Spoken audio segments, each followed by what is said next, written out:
Manusia pada zaman ini sedang dilanda krisis identitas rohani. Dunia kita hari ini bukan hanya sedang berubah, dunia ini sedang digoncang oleh tsunami pemikiran yang menghancurkan batas antara yang benar dan yang salah, antara terang dan gelap, antara yang kudus dan yang najis. Kebingungan ini bukanlah kebetulan, ini adalah hasil dari serangan sistematis setan terhadap kebenaran Allah. Kita hidup di era di mana pluralisme diagungkan, relativisme moral dibenarkan, dan toleransi buta dianggap sebagai kebajikan tertinggi. Dunia berkata, semua agama mengajarkan hal yang sama, semua jalan menuju Tuhan. Tidak ada satu kebenaran yang mutlak. Setiap orang bebas menentukan sendiri apa yang benar bagi dirinya, tidak peduli apakah itu sesuai firman Tuhan atau tidak. Dan lebih menyedihkan lagi, banyak orang Kristen mulai terpengaruh oleh arus ini. Mereka mulai berpikir bahwa tidak masalah apa yang seseorang percayai asal ia tulus. Mereka mulai menggantikan kebenaran yang objektif dengan perasaan yang subjektif. Dalam nama persatuan dan kasih, banyak gereja mengorbankan ajaran, melembutkan firman, dan menyamarkan salib Kristus agar tidak menyinggung siapapun. Namun dalam kebisingan dunia yang menawarkan begitu banyak jalan keselamatan, ada satu suara yang bangkit dengan kuasa dan kejelasan yang tidak bisa ditawar. Satu Tuhan, satu iman, satu baptisan. Efesus 4 ayat 5. Kalimat ini bukan sekedar slogan keagamaan atau moto denominasi. Ini adalah deklarasi surgawi, proklamasi ilahi dari Allah sendiri tentang kesatuan yang benar, bukan kesatuan yang lahir dari kompromi, tetapi kesatuan yang dibangun di atas dasar yang tidak tergoyahkan, yaitu kebenaran firman-Nya.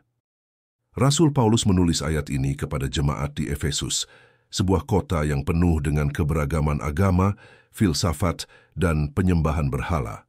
Sangat mirip dengan dunia kita hari ini. Di tengah semua itu, Paulus tidak mengatakan kita harus terbuka terhadap semua pandangan atau semua agama mengandung kebenaran. Tidak, dengan ketegasan seorang nabi, ia menyatakan bahwa di tengah semua keragaman manusia, Allah menyatakan ada satu kebenaran. Mari kita renungkan ini dengan serius. Jika benar ada hanya satu Tuhan, maka itu berarti tidak semua konsep tentang Tuhan adalah sah. Jika benar ada hanya satu iman, maka itu berarti tidak semua kepercayaan bisa dianggap setara. Jika benar ada hanya satu baptisan, maka itu berarti tidak semua bentuk baptisan atau pemahaman tentang keselamatan bisa diterima. Ini adalah seruan untuk membedakan. Ini adalah panggilan untuk keluar dari kekacauan spiritual dunia dan masuk ke dalam terang kebenaran Allah. Hari ini banyak orang merasa tidak nyaman dengan konsep kebenaran eksklusif. Mereka berkata, bukankah itu sombong untuk mengatakan bahwa hanya satu jalan yang benar? Tetapi marilah kita jujur. Apakah Yesus sendiri tidak mengatakan, Akulah jalan dan kebenaran dan hidup? Tidak ada seorang pun yang datang kepada Bapa kalau tidak melalui aku. Yohanes 14 ayat 6. Yesus tidak mengatakan bahwa dia adalah salah satu jalan. Ia tidak mengatakan bahwa setiap jalan akan membawa kita ke surga. Ia mengatakan bahwa hanya melalui Dia, satu-satunya, kita bisa mengenal Bapa. Pernyataan ini tidak memberi ruang untuk pluralisme. Namun dunia modern ingin mengganti satu jalan dengan banyak pilihan. Mereka berkata, pilih saja yang cocok untukmu. Dan tragisnya, banyak orang yang tadinya percaya Alkitab kini mulai mengikuti suara dunia itu. Tapi Alkitab tidak berubah. Firman Allah tetap berkata, ada jalan yang disangka orang lurus tetapi ujungnya menuju maut. Amsal 14 ayat 12. Kebenaran bukan soal perasaan. Kebenaran adalah apa yang Allah nyatakan dalam firman-Nya. Dan Allah sudah menyatakan dengan jelas, hanya ada satu Tuhan, satu iman, dan satu baptisan. Ini adalah pernyataan iman yang membongkar kebohongan zaman ini. Dunia berkata semua agama sama, tapi firman berkata satu Tuhan. Dunia berkata percaya apa saja asal ikhlas, tapi firman berkata satu iman. Dunia berkata tidak penting bagaimana kamu dibaptis, tapi firman berkata satu baptisan. Apakah kita akan tetap mengikuti arus zaman ini yang menyesatkan jutaan jiwa?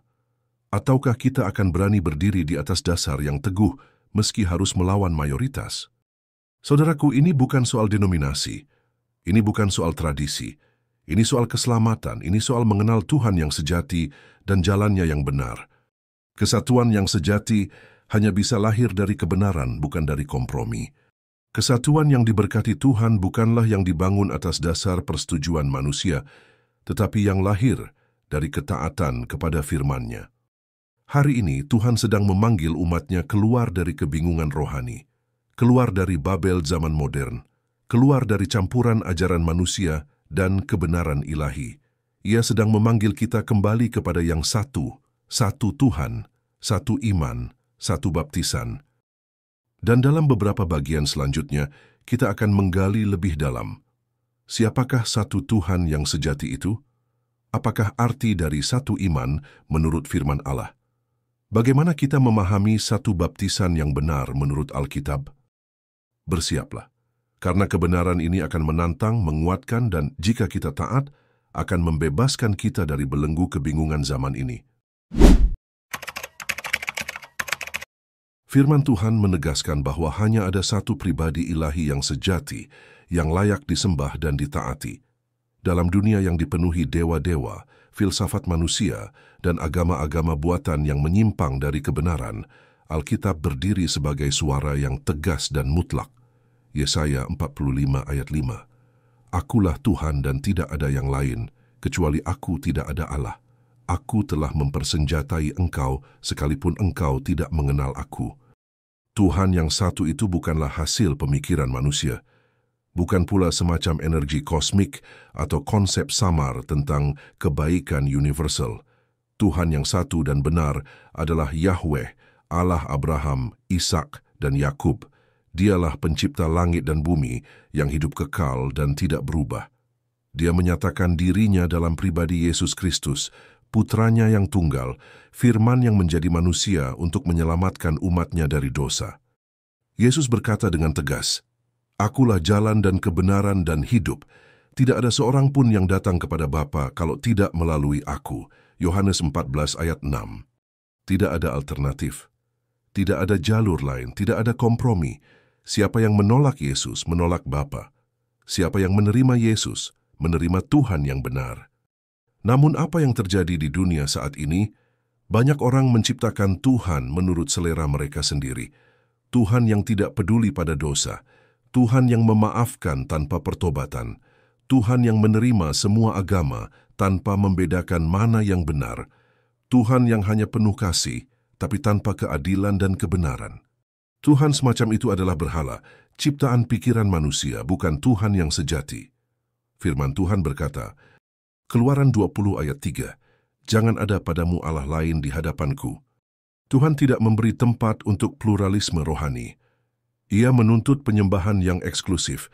Tidak ada agama yang bisa menyamakan diri dengan kebenaran mutlak yang ada di dalam Kristus. Satu Tuhan berarti satu otoritas tertinggi, dan semua manusia wajib tunduk kepadanya. Tuhan yang sejati tidak bisa dibentuk oleh budaya. Ia tidak bisa disesuaikan dengan tren zaman.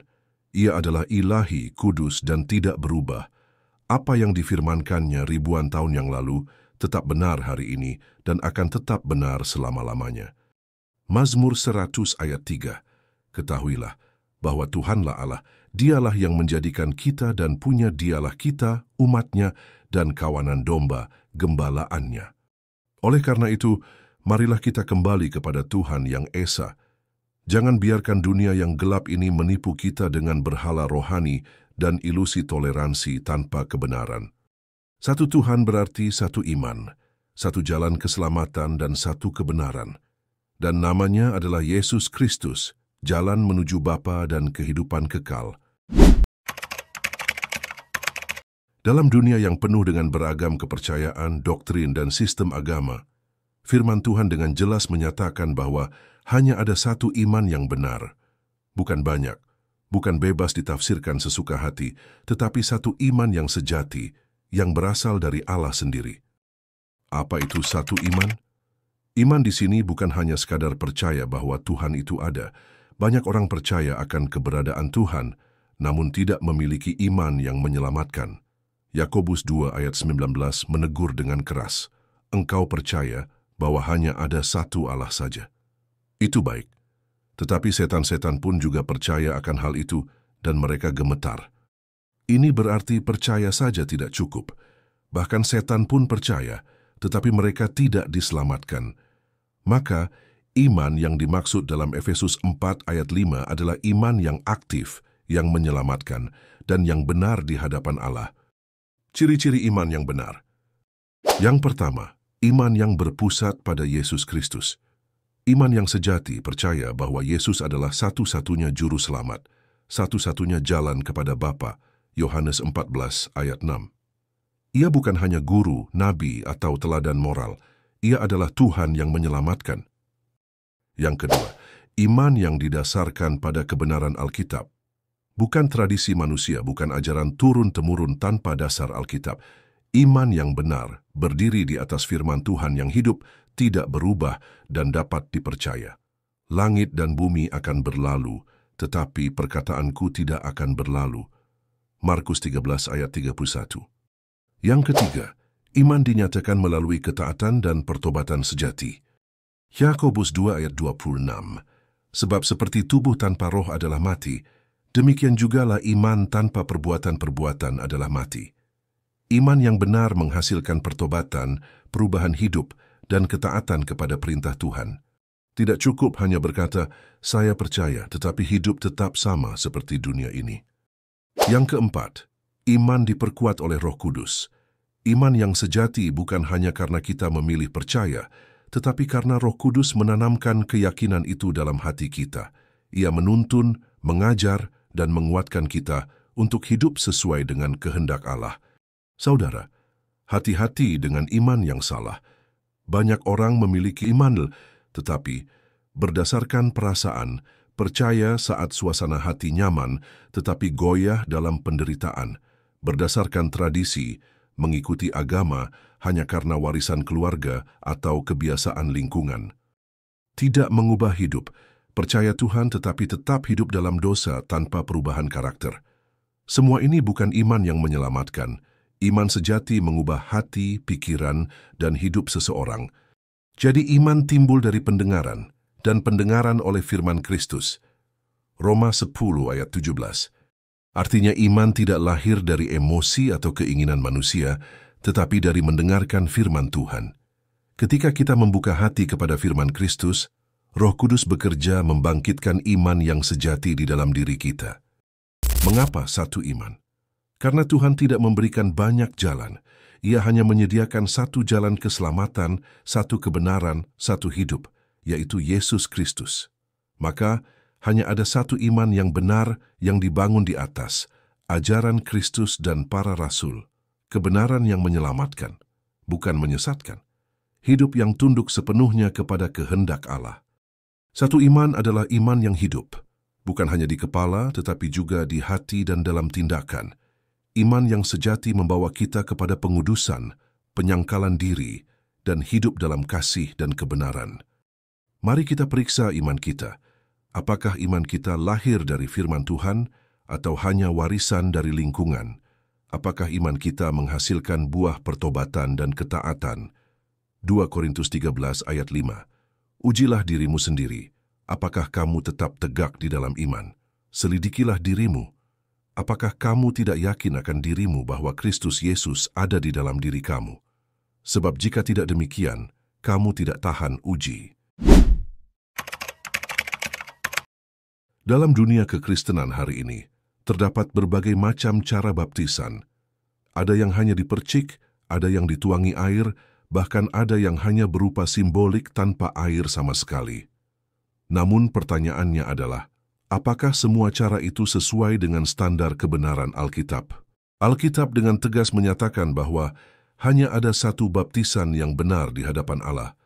Rasul Paulus berkata, satu Tuhan, satu iman, satu baptisan.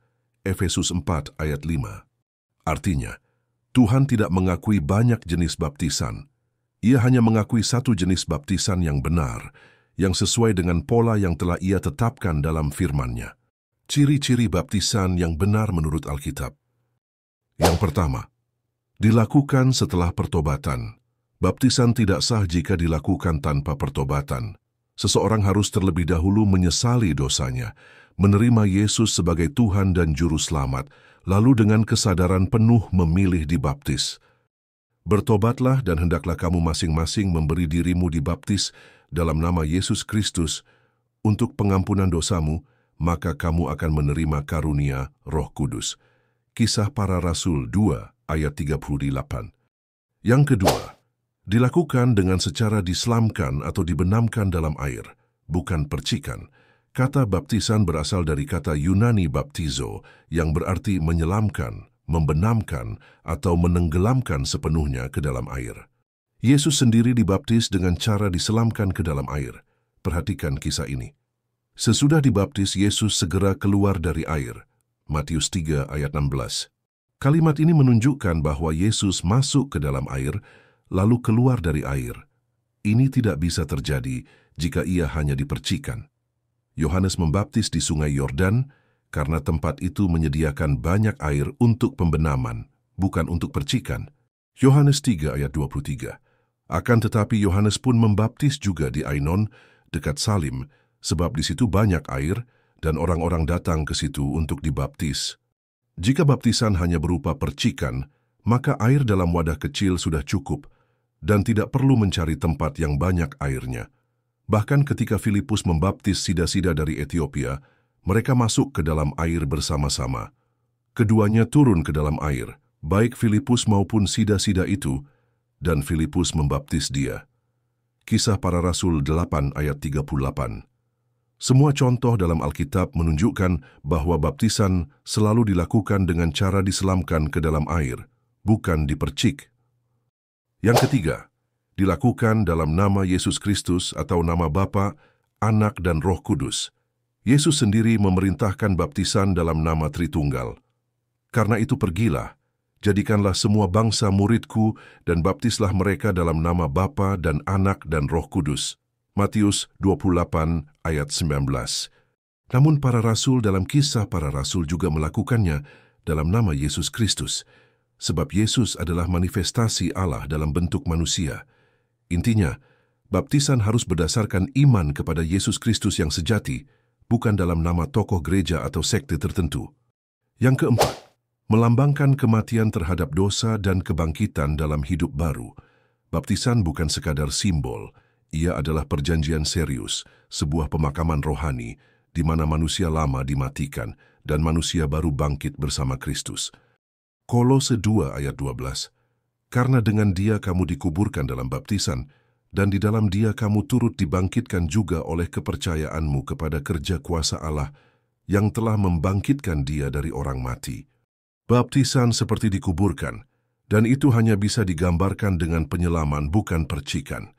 Baptisan yang tidak diakui oleh Alkitab, baptisan tanpa pertobatan, baptisan bayi karena bayi belum bisa percaya atau bertobat, baptisan sebagai tradisi belaka, tanpa komitmen pribadi, baptisan dengan cara tidak alkitabiah, percikan, simbolik, tanpa air, baptisan yang tidak membawa seseorang kepada ketaatan dan perubahan hidup.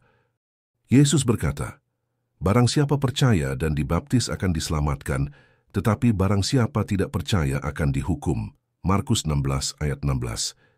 Percaya dulu, baru dibaptis. Ini menunjukkan bahwa baptisan harus berdasarkan kesadaran pribadi. Bayi tidak bisa percaya, maka baptisan bayi tidak sah menurut Alkitab. Yesus menjadi teladan dalam baptisan. Walaupun Yesus tidak berdosa, ia tetap dibaptis oleh Yohanes sebagai contoh bagi kita semua. Yesus berkata, biarlah hal itu terjadi, karena demikianlah sepatutnya kita menggenapkan seluruh kehendak Allah. Matius 3 ayat 15. Jika Yesus saja memberi teladan untuk dibaptis dengan benar, bagaimana mungkin kita pengikutnya mengabaikannya? Baptisan yang benar menurut Alkitab adalah dilakukan setelah pertobatan dan iman pribadi, dilakukan dengan menyelamkan tubuh sepenuhnya ke dalam air, dilakukan dalam nama Bapa, Anak, dan Roh Kudus, atau dalam nama Yesus Kristus, melambangkan mati terhadap dosa dan bangkit dalam hidup baru. Hanya baptisan seperti inilah yang diterima oleh Allah.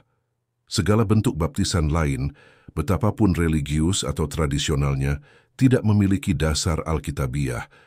Sudahkah Anda dibaptis dengan cara yang benar menurut Alkitab? Jika belum, Tuhan mengundang Anda hari ini untuk membuat keputusan yang sungguh-sungguh dan lahir baru dalam Kristus melalui baptisan yang sejati. Sekarang, mengapa engkau masih ragu-ragu? Bangunlah, berilah dirimu dibaptis dan basuhlah dirimu dari dosamu sambil berseru kepada namanya. Kisah Para Rasul 22 ayat 16. Saudara terkasih dalam Kristus, tidak ada banyak jalan menuju keselamatan. Hanya satu Tuhan, yaitu Yesus Kristus, satu iman yang sejati, dan satu baptisan sebagai tanda ketaatan dan pertobatan kita. Bukan gereja yang menyelamatkan, bukan tradisi, bukan manusia, tapi hubungan pribadi dengan Yesus Kristus yang hidup. Mari kita tidak lagi hidup dalam keraguan, tidak lagi dipengaruhi oleh ajaran yang menyimpang, tetapi berdiri teguh dalam iman yang murni sesuai firman Tuhan. Biarlah hidup kita menjadi kesaksian yang nyata bahwa kita percaya dan taat kepada satu Tuhan, memegang satu iman yang benar, dan telah dibaptis dalam ketaatan penuh kepadanya. Jika hari ini engkau telah mendengar suara Tuhan, jangan keraskan hatimu. Carilah Tuhan selagi Ia berkenan ditemui. Terimalah kebenarannya dan hiduplah dalam terangnya. Mari kita berdoa. Allah yang kudus yang bertakhta di surga, kami bersyukur atas firman-Mu yang telah mengingatkan kami bahwa Engkaulah satu-satunya Tuhan yang benar. Kami percaya kepada satu iman yang Engkau nyatakan melalui firman-Mu, dan kami mau berjalan dalam ketaatan, termasuk melalui satu baptisan yang Engkau tetapkan. Teguhkan iman kami di tengah dunia yang semakin gelap. Buka hati dan pikiran kami agar menerima kebenaran yang sejati, bukan tradisi manusia, tapi firman-Mu yang hidup. Jamah setiap penonton yang mendengar pesan ini. Bawalah pertobatan, pengertian, dan kerinduan untuk hidup sesuai kehendak-Mu. Kami serahkan hidup kami ke dalam tangan-Mu, dan kami percaya hanya di dalam Engkaulah keselamatan yang kekal. Dalam nama Tuhan Yesus Kristus, satu-satunya Tuhan dan Juru Selamat, kami berdoa dan mengucap syukur. Amin.